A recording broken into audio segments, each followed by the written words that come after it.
As a new year and I guess a new decade is upon us, let's look back at 4 times this past year that my Rebel News colleagues were a necessary antidote to the mainstream media. The mainstream media is overwhelmingly liberal. I think we can all agree on that. And that's fine. I actually don't have a problem with bias in media. I mean, I'm a shameless conservative and I'm pretty proud of it. It's the undisclosed bias masquerading as complete objectivity that I take umbrage with. It's just dishonest.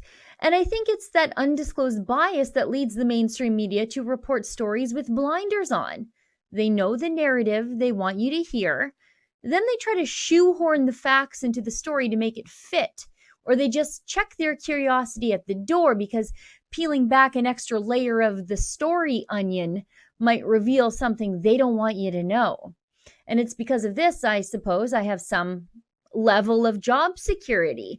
So today, let's talk about 4 times Rebel News and specifically my all-star colleagues were the antidote to what is wrong with the mainstream media in 2019. And these might not be our biggest stories of the year, but they are truly our reason for existing.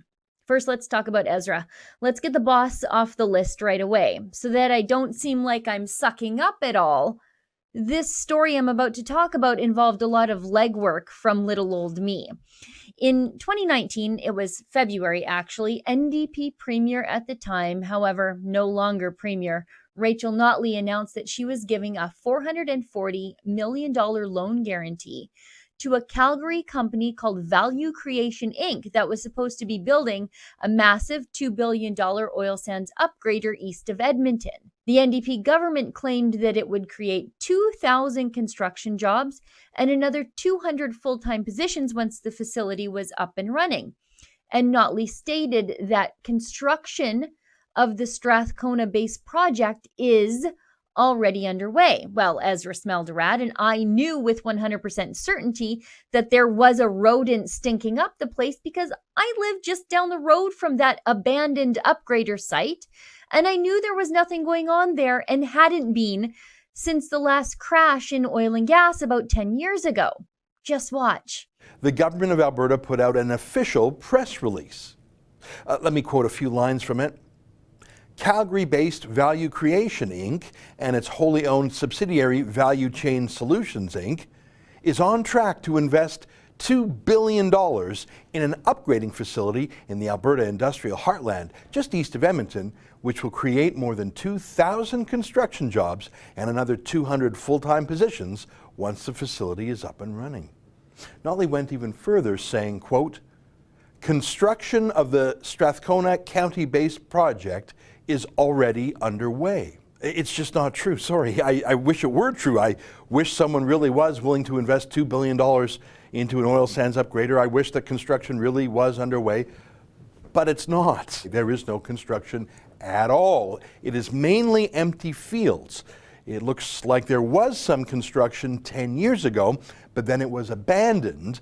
They haven't put a shovel in the ground in a decade. What little construction there was a decade ago now looks a bit like those ruined old buildings in Detroit. Absolutely nobody, no one in the Alberta media was interested in fact-checking Rachel Notley or the claims being made by the company she was about to guarantee a loan for, if not for Rebel News going just that one step further than the mainstream media. Notley's falsehoods about a shovel-ready upgrader project just looking for a little cash would have been accepted as the gospel truth. The real truth was 45 minutes drive east from their cushy Edmonton offices, and the media, well, they weren't interested in seeing any of it. Okay, next instance. If you haven't caught the work being done by Abigail Hammond, then you are missing something in your life. Let's talk about the story my shiny new American colleague picked up on when she was in Canada nearly immediately after she came on board with us. The mainstream media loves to depict the west of our country as disconnected, entitled, and I guess a little whiny because we don't feel like we're being represented in Ottawa and our economy is being handcuffed by the Liberal government and their regulatory blockade of Alberta oil and gas. Now, Abigail took to the streets of Toronto to do a little social experiment that would tell us exactly who is disconnected from their fellow Canadians. Just watch. Can you point out where Alberta is on this map? That's Saskatchewan. This one. No. I'm not sure, but it's somewhere right here. Can you point out to me where Alberta is on this map? Do you know, you're asking somebody who's not really from here, but I believe it's that one. Do you know what the capital of Alberta is?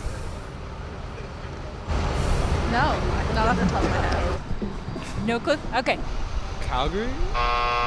That was such a great little video that really could have been done by any one of the hundreds of journalists currently working in Toronto to prove or disprove Eastern biases against the West. Instead, it had to be done by my curious new American colleague, Abigail.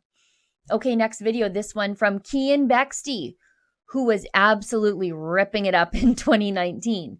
The mainstream media has been treating teenage truant environmentalist Greta Thunberg as though she's untouchable, above reproach, and all-knowing. However, Cian approaches Greta with what I would describe as compassionate skepticism. I mean, it's pretty clear she's just a child soldier for the environmentalist left being exploited by her adult handlers. But at the same time, the left wants world leaders to listen to her. So that means she mustn't be beyond critique. Cian found Greta in Edmonton on the eve of the Canadian election, and he asked her some hard but fair questions. Just watch. You understand that climate change is a pivotal policy, is a ballot box question in this election. Right now, so This is a ballot box question in this election, and you're rallying, you're doing you're engaging in our political discourse as a foreigner. Climate change is politics, is it not? Science. And so is science going to solve it? Would you like a technical solution to climate change, or would you like politicians to solve it? I'd really appreciate it if you stop talking to us right now. We have a meeting, and this is So you're engaging in political discourse in a foreign country as a foreigner. Cian was the first and the only journalist so far who has ever had an adversarial interview with Greta. Cian faced a lot of blowback for that interview from the mainstream media and the enablers of Greta's exploitation. And I think a lot of that blowback comes from an introspective acknowledgement that the mainstream media has only been telling one side of the story. Okay, last, but definitely not least, we've got David Menzies, a great guy who has also had a really great year in journalism. It has been almost radio silence in the mainstream media about Jordan Hunt. Don't know that name? Well, then you don't watch enough Rebel. Jordan Hunt is the Toronto-based hairdresser who kicked a pro-life woman on the street because Hunt disagreed with her point of view. David Menzies followed the story from the very beginning. He went to the courthouse to confront Hunt. And when Hunt got just probation for his assault, David brought the story and our Jumbotron truck to the streets of Toronto to tell as many people as he could about what Hunt had done and the slap on the wrist Hunt got for it all. Just watch. You have seen this guy, and that was him just kicking Marie-Claire Bissonnette in the torso simply because she is a supporter of pro-life. Is there a mental health issue? I don't know, if I had a daughter or a sister, I just wouldn't want somebody like this running around scot-free. I wouldn't either, but like I said, there's nothing we can really do. It is what it is. Can you believe it? Despite the assaults, despite the public mischief, he was only sentenced to 8 months probation, meaning he won't do a single day in jail. That's not right. Here's someone who has multiply assaulted women, and he is not even going to serve a single hour in jail. And we just want to go out into the streets and ask people, and if they haven't seen what he's guilty of, that's why we have it on the Jumbotron. He was doing, but to see this is horrible. This is unbelievable. He deserves to go to jail. The mainstream media, they don't like us here at Rebel News. They're definitely fascinated by us, but they absolutely resent us. They only want you hearing one side of the story, their side of the story, whatever that is. And they want us to go away. In fact, they've spent nearly the last 5 years predicting our demise while they swim in layoffs every single week. But we live, and I suppose we thrive, and we punch above our weight because you at home, well, because you want us to. We don't and we never would take government subsidies like our mainstream media competitors do. That means we couldn't do what we do without you. We couldn't fact check the mainstream media. We couldn't serve as a counterbalance to it, and we couldn't hold politicians to account without your support, financial or otherwise. So let me take this opportunity to thank you deeply for helping us fight for freedom this past year. And here's to an exciting 2020 for all of us. Happy New Year. For Rebel News, I'm Sheila Gunn Reid. It's the Christmas season, the season for giving. So why don't you give yourself or someone you love the gift of the other side of the story? Treat yourself or your loved one to a Rebel Premium subscription. Just go to premium.rebelnews.com to subscribe today.